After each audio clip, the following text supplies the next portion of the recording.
Evan, thank you so much for taking the time to talk today, and congratulations on all the success that User Evidence has had. Why don't you take a quick second to just kind of give a little intro on your background and a little bit about User Evidence, because I think what you're doing is amazing, and it's probably one of the only systems of its kind that I've ever seen.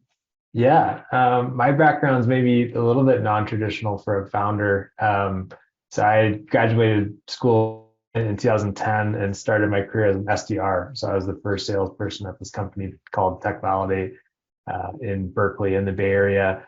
Didn't know anything about B2B or tech or anything like that. It's just like it was a job basically. But as I got into it, I was like, oh, this is actually really cool. You get to do a bunch of different kinds of stuff all day, and sales was not a natural fit for me as kind of an introverted dude, but it worked well, and I learned how to build a really robust enterprise sales system, and built that sales team to like 60 people, and then I was acquired by SurveyMonkey in 2015, Congrats which on was that. awesome. Yeah, thank you. But even like SurveyMonkey wasn't big, but it was like 600 people. Even that felt like a little big to me, and I knew that I always loved like early stage startups, and had a few failed attempts at it, but kind of landed on this problem, user evidence, which was something that I had felt personally as a salesperson. I'll talk about what that is, but yeah, it seemed like an awesome opportunity to start something from the ground up with my good friend Ray Rhodes, and yeah, that's how we ended up here. Awesome. So what inspired you, to build User Evidence? You talked a little bit about the pain that you were feeling. Yeah. Yeah. So I was in enterprise sales, selling SurveyMonkey, and I had like, four different products that I had to sell across, maybe 16 different industries and three different regions. And the marketing team was awesome there. And like, we had some like super epic stories about how like Warby Parker and like the NFL would use SurveyMonkey, but I'd be trying to sell some random product to some mid-market, healthcare company in Europe. And we never had any like good stories to match that. So if you think about like as a salesperson, the marketing team is usually like more of a brand oriented function, and they love like the high production, cool stories to stick on the homepage. But the casualty of that is like there's this big tactical sales enablement content problem, and trying to generate just proof point type stories at scale for the sales team is really tough, and also just like not that sexy and interesting, so it doesn't get much attention. And so yeah, so that was the problem as a salesperson, is like I don't have any good stories that match, this use case, this industry. And it was interesting because SurveyMonkey is like, we have thousands of customers. Why do we only have like three case studies on our website? This is crazy. So there's this asset, which is all these happy customers that have bought the product and are doing cool things with it, that I think is just, underutilized and undermined. And that's what we wanted to really tap into, was the power of kind of customer voice at scale. It's interesting because I've thought a lot about customer testimonials. I ran First Cut for a while, and we Yeah, were doing video testimonials, and it was interesting because it felt like, well, more than just feel. It was part of the process where there were so many dependencies, right? It was like, oh, me as a marketer have to reach out to a customer, and that felt a little, for some reason, uneasy at yeah, times, because then you'd have to get the CS person who was assigned to that particular account to buy in and say, hold on, yeah, you can do that, or oh, what are you going to ask, and right. then it's on the other side. You had to really have a champion, right, on the customer side, to be able to really advocate, and then depending on that organization's sort of structure and maturity, et cetera, they had to then get approval, and that was just to say yes, we can do something, and then on the other side, it was like coordinating. Of course, we were doing video on site, Yeah, um, and coordinating, and then even beyond just like the pre-production stuff, approvals on what was said after the fact. So it seemed to be like this, you know, super powerful asset that everyone wanted, but there were so many dependencies. So that really resonates with me. yeah. There's always like remember we were pre-IPO, and one of my big customers was one of the top five banks in the world. that I just closed a big deal with. The marketing asked me like, hey, like, can you get a testimonial from these guys? And so I went to our champion who loved us, like, he was super great. He's a friend now. He literally just laughed at me. He's like, "What am I supposed to go like Wells Fargo legal and like, or whoops, I said the name. But anyway, you get the point. Like, and get approval. Like, that's not going to happen, right?" So anyway, yeah, there's lots of complexity to it, and software is getting better now at kind of managing that complexity. It's at least like predictable. It's not like you're going to have the same challenges over and over again. So using a wide net approach is, totally makes sense. And software is pretty good at navigating a lot of that nuance now. Totally. Well, let's dive into the founder journey. You talked about, having kind of walked this path a couple times and had a couple failures and but after the acquisition, really wanting to get back into the early stage startup experience.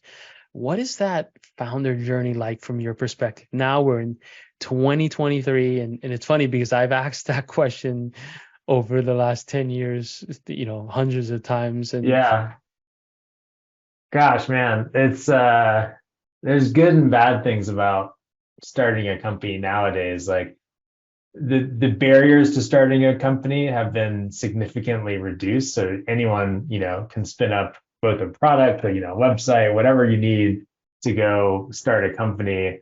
The downside to that is like some of those barriers might have been helpful for dissuading or kind of stopping you at points from actually doing that. Like, I look at a few people that have made the jump into entrepreneurship now, which is, I applaud them and it's awesome, but you're also just a little bit concerned. You're like, dang, like this guy's going to sink a lot of time into this. I'm not sure if it's going to work.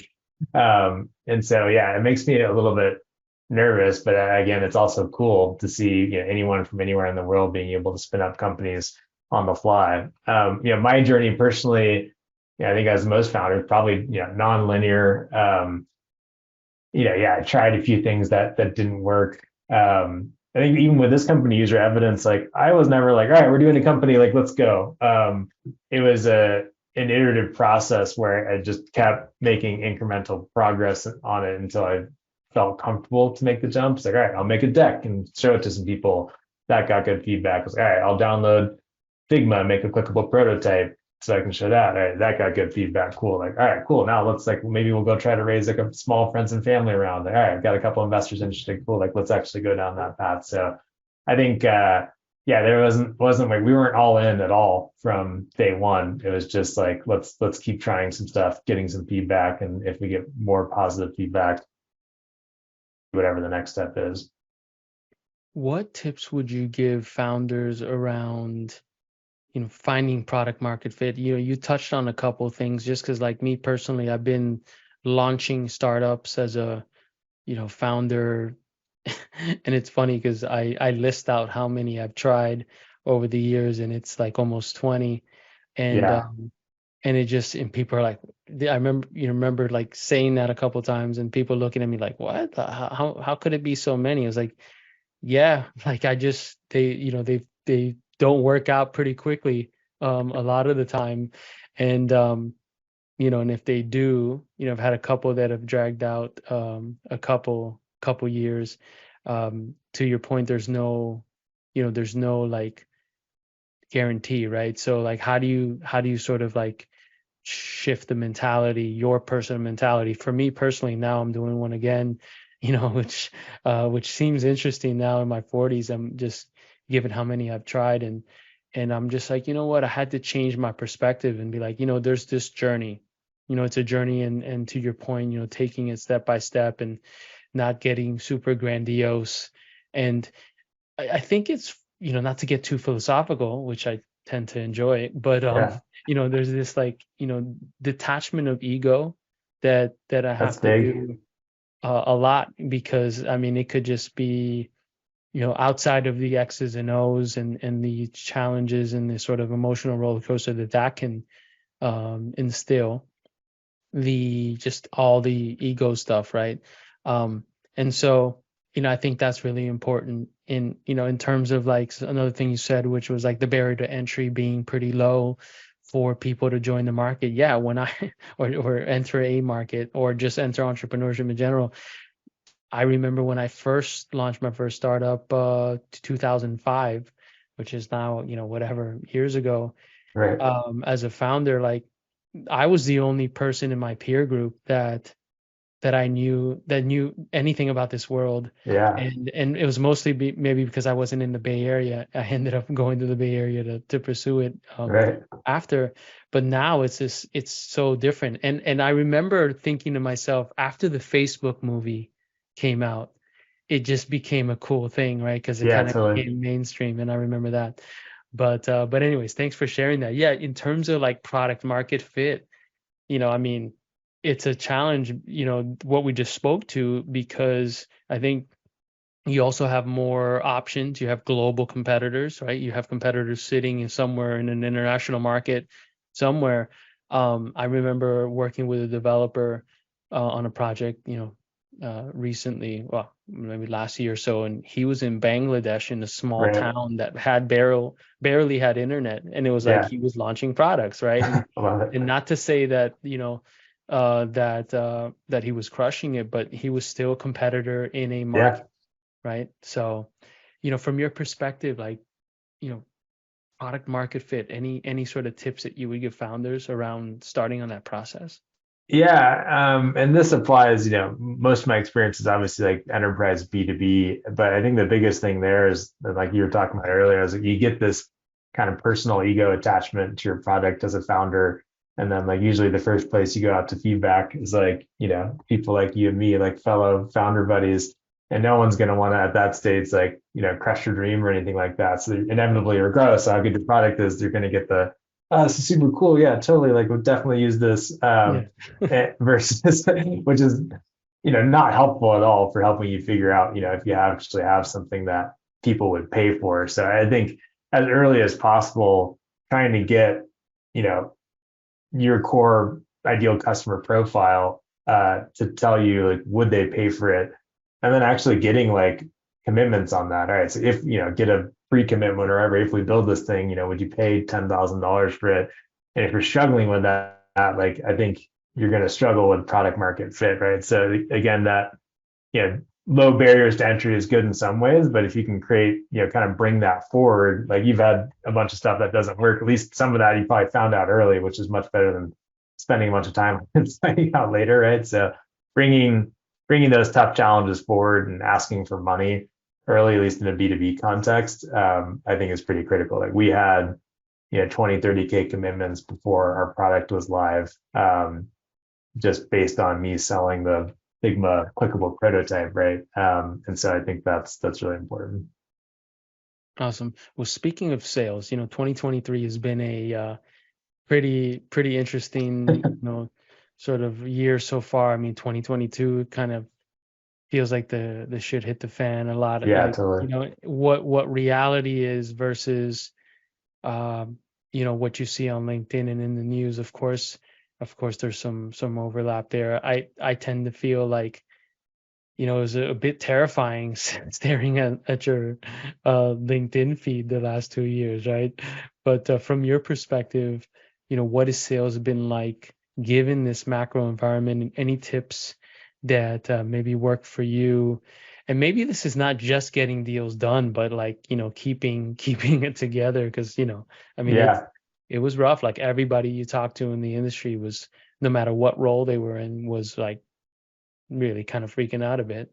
Yeah, I mean, I think, part of the problem is that, a good chunk of tech is, created value by selling tech to other tech that sells to other tech, right? So you get this like fourth derivative thing where if any part of that, ecosystem fails a little bit, then it ripples really fast through the whole thing, and you get kind of this, SVB style bank run, but on tech selling to tech. So yeah, I think because of that, it's hard. It's definitely hard out there. We've had deals that were like late stage, like already through legal approval and security approval, and 40% of the team gets shot, and then like, all right, that thing's dead, and it's frustrating.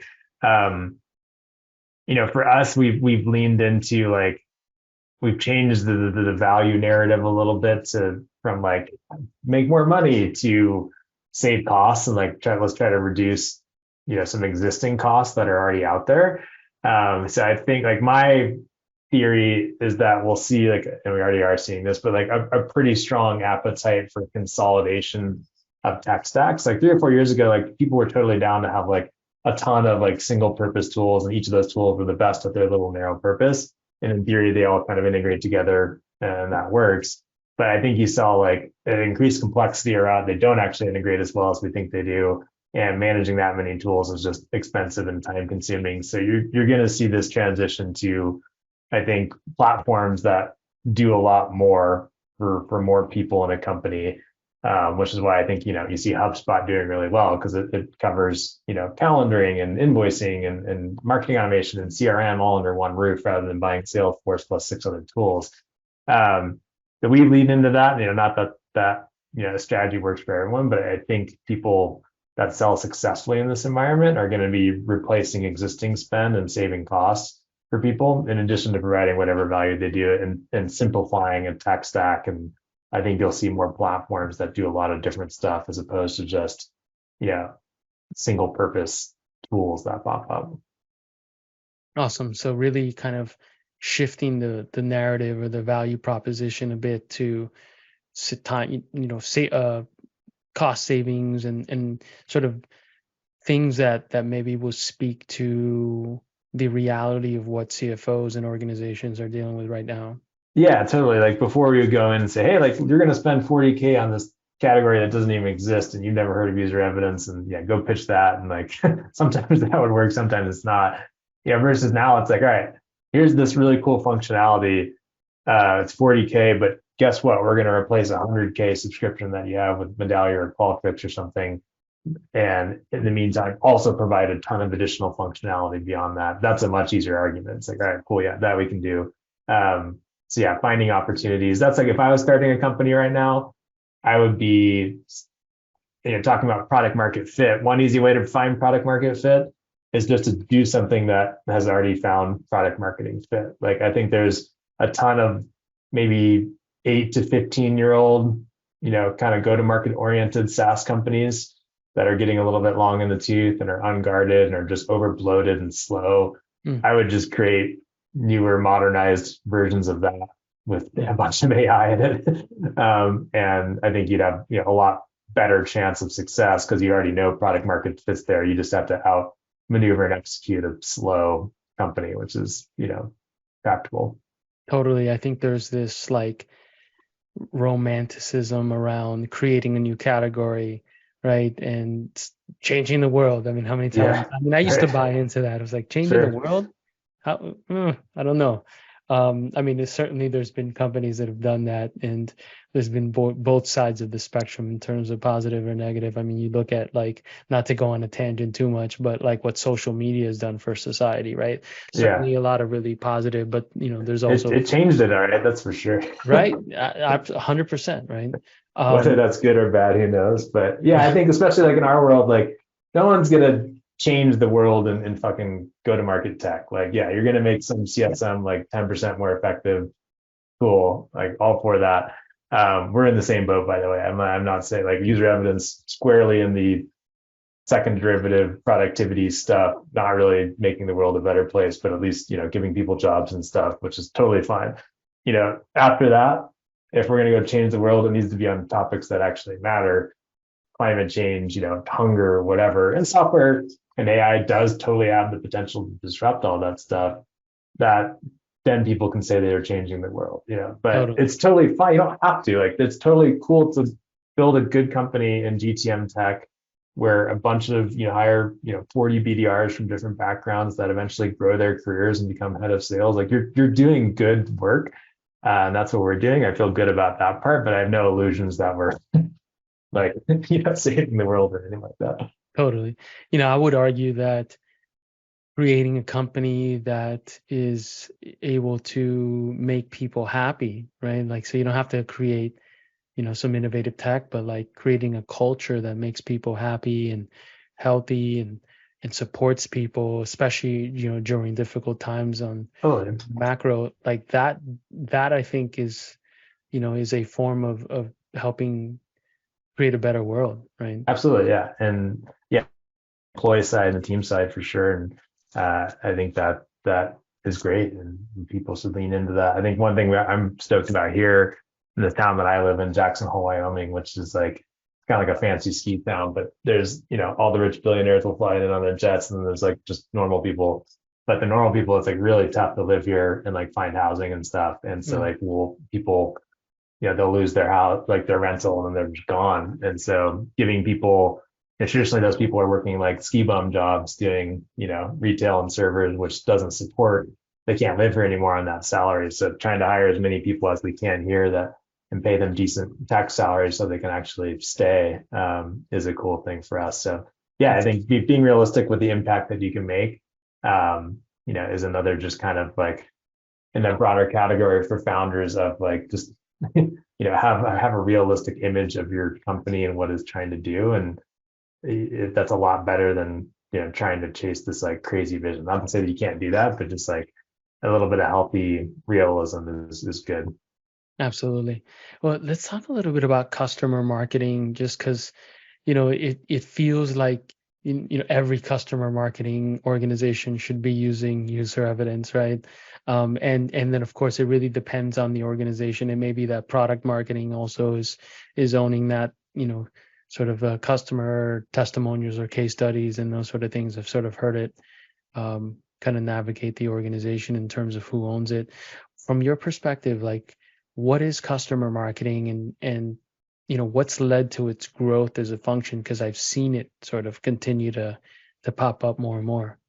Yeah, usually there's kind of like two sub functions in customer marketing that are often rolled up in the same role. One is what I would call like kind of customer advocacy, which basically means like we have happy customers, we need to share their stories, so that we can go recruit new customers. So that's getting case studies, references, that sort of thing. And then you have this kind of newer one, which is more like customer lifecycle marketing and retention, which often means, especially in a SaaS context, like marketing to current customers to get them to be more engaged and buy more stuff and give referrals and stuff like that. So both are incredibly important, particularly in this market. If you think about we were just talking about how it's harder to sell, that you really need to reduce the risk for a buyer. Like back when we first started, like it was hard because we go out and here's this cool thing, user evidence, and we had no customers to reference. Like, in theory it works. Now we can go out, like if we're selling to like a fintech customer and say, we work with Coupa and Ramp and Divvy and Bill.com,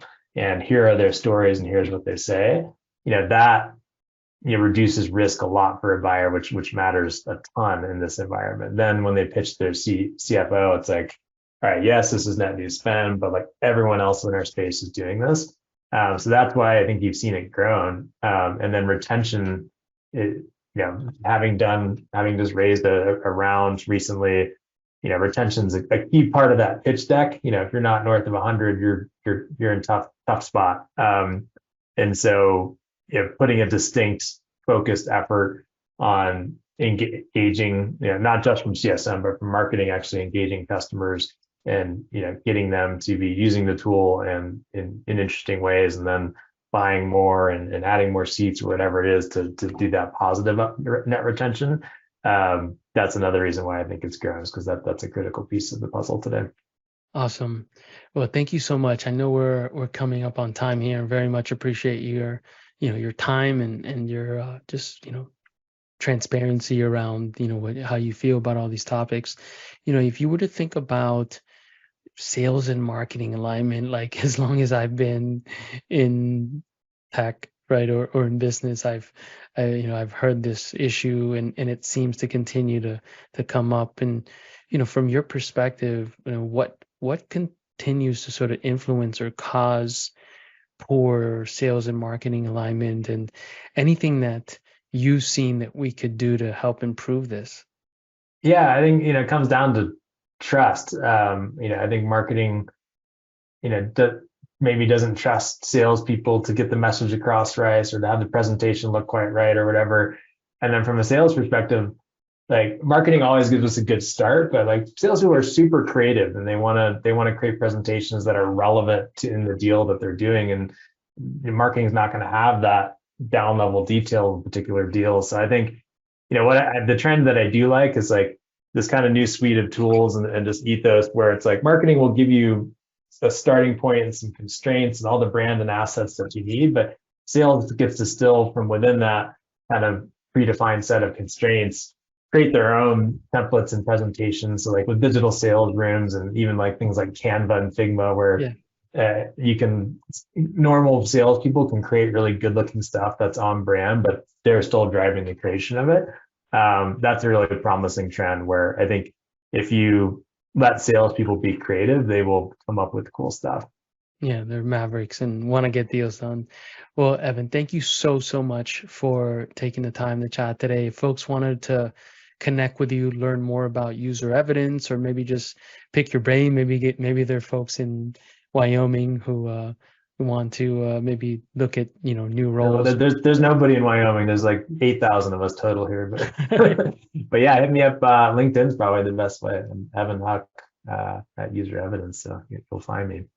Awesome. Well, have a wonderful afternoon. Thank you so much. All right, thanks. Have a good one. Bye bye.